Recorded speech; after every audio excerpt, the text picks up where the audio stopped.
আচ্ছা মামা খবৰ চবৰ কেনেকুৱা কোৱাচোন বহুদিন পিছত মামাক লগ পালোঁ ভাল এনে ভালে আছা না যি কি নহওক মামা এতিয়াতো ঘৰ সংসাৰ পাতি আছে আপুনি নতুনকৈ মামী এজনী আহিল এতিয়া ক'ত আছে মামী আপোনাৰ লগত নে একেবাৰে চবে একেলগে খাই আছে নে বেলেগকৈ খাই আছে এতিয়া বেলেগকৈ কিয় বেলেগ হ'ল মামা এতিয়া নতুন আপুনি মামীক আনিলে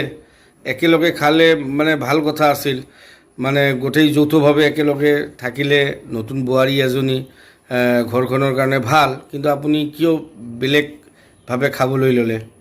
ফেমিলি বেছি হৈ গৈছে এইটো ফেমিলিটো আগৰ পৰা বেছি আছে বেছি থকাৰ কাৰণে যে তোমাৰ